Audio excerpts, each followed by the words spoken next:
On a toujours fait comme ça. Vous avez sûrement déjà dû entendre cette phrase en allant faire un tour sur le terrain, ou dans les bureaux quand vous cherchez pourquoi il y a eu un problème qualité. Cette phrase, aussi difficile à comprendre, elle est liée à un biais cognitif humain.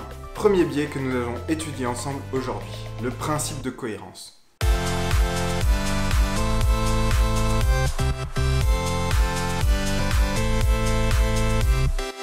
Avant de commencer, je prends juste 20 secondes pour vous dire que le programme Act for Deviation va ouvrir ses portes en janvier 2019. Si vous êtes intéressé, il y a un lien en description pour vous inscrire au parcours découverte qui vous donnera un aperçu du contenu du programme gratuitement. Alors n'hésitez pas, inscrivez-vous. Revenons au principe de cohérence. Le principe de cohérence, c'est qu'en règle générale, on se comporte de façon cohérente avec nos actions et engagements passés.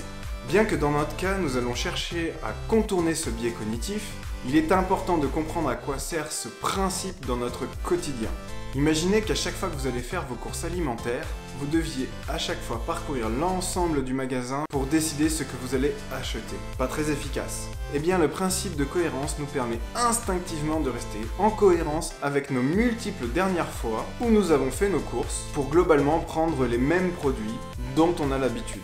En gros, l'être humain prend une décision une fois et sans raison majeure d'y changer, s'y tient. Sans principe de cohérence, à chaque décision, il faut tout reprendre à zéro. Maintenant, mettez ça en parallèle avec la culture qualité. L'histoire de votre site, l'histoire de l'industrie de la santé globalement. Il y a 20 ans, on acceptait plus de petites digressions qu'aujourd'hui et moins qu'il y a 40 ans. Mais au fil des années, ces digressions sont devenues notre cohérence.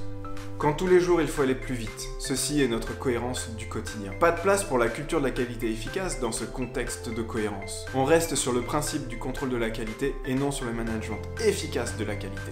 Un peu plus tard dans la vidéo, je vous expliquerai comment accélérer ce changement de culture, mais pour commencer, je vais vous proposer une illustration de l'application de ce principe de cohérence. Vous avez sûrement déjà croisé à la sortie d'une gare ou à la sortie d'un centre commercial ces jeunes avec un pull bleu, un pull jaune qui vous abordent et qui vous disent « Eh, est-ce que vous avez 2 minutes à m'accorder ?» Bien sûr, si vous vous arrêtez, ils vont vous parler d'une cause à défendre, comme la faim dans le monde ou d'autres. Et bien sûr qu'on est d'accord avec eux et qu'on soutient cette cause. Et petit à petit, ils vont finir par vous proposer de signer une pétition pour soutenir cette cause et donc vous engager dans cette cause. Et comme on est d'accord avec la cause, bien sûr qu'on va signer cette pétition. Puis, au fil de la discussion, petit à petit, ils vont dire qu'ils ont besoin de dons pour aider la cause. Et là, il devient plus difficile de dire non. On a dit qu'on est d'accord. On a signé la pétition. Comment ne pourrait-on pas faire un don de 10 € par exemple? Comment dire non et aller à l'encontre de son principe de cohérence à ce moment donné? C'est une application extrêmement efficace du principe de cohérence. Parce que si le même jeune vous accostez dans la rue et vous demandez de donner 10 € pour cette cause, il y a de plus fortes chances que vous ne fassiez pas ce don. Pour avoir d'autres exemples, vous trouverez de nombreuses sources sur internet qui parlent de ce principe de cohérence. Le principe de cohérence fut notamment une technique extrêmement efficace de l'armée chinoise pour obtenir des informations des prisonniers de guerre américains pendant la guerre de Corée, sans utiliser la torture. Il est aussi utilisé par Facebook par exemple, qui au début nous demande des informations simples et anodines comme notre adresse email, notre nom, notre prénom. Et finalement nous amène petit à petit à partager de plus en plus de données. Alors comment faire pour lutter contre ce principe de cohérence et des habitudes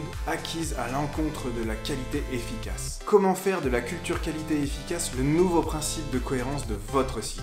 Le tracker d'habitude. Le tracker d'habitude, c'est un outil très simple à mettre en place. Il s'agit de suivre quotidiennement l'ancrage de nouvelles habitudes en commençant par une habitude simple et rapide. Par exemple, pour un opérateur, commencez par lui demander chaque jour à la prise de son poste de vérifier le bon remplissage du formulaire de nettoyage du local. Action pas très compliquée qui prendra moins de 2 minutes. Il n'y a pas de raison qu'il refuse. Puis à l'aide d'un tableau, notez chaque jour si ce contrôle a été fait avec lui. S'il ne l'a pas fait, pas besoin de le recadrer. L'objectif c'est qu'il voit par lui-même le tableau se remplir petit à petit, ce qui va générer un sentiment de travail accompli. Puis au bout d'un certain temps, l'habitude sera ancrée. Alors vous pourrez en rajouter une un peu plus compliquée, qui reste toujours simple, comme par exemple lui demander de faire le tour de tous les formulaires de tous les locaux de la zone de production, tout en continuant à suivre l'ancienne habitude avec le tableau et en traquant la nouvelle avec le tableau, etc., etc., en rajoutant à chaque fois des habitudes toujours un petit peu plus compliquées et toujours en suivant les anciennes habitudes. Et petit à petit, pour rester en cohérence avec ses habitudes,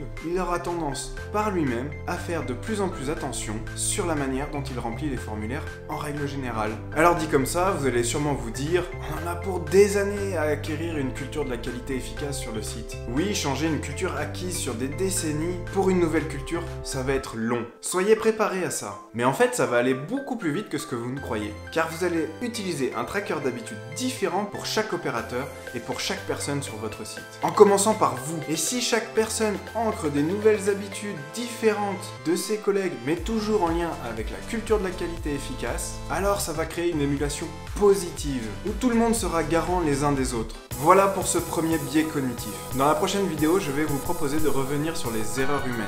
Et je vais vous présenter la méthode de contrôle VAK, V-A-K, qui vous permettra de vous assurer que les contrôles sont faits et bien faits. Rendez-vous donc d'ici quelques semaines pour les autres biais cognitifs.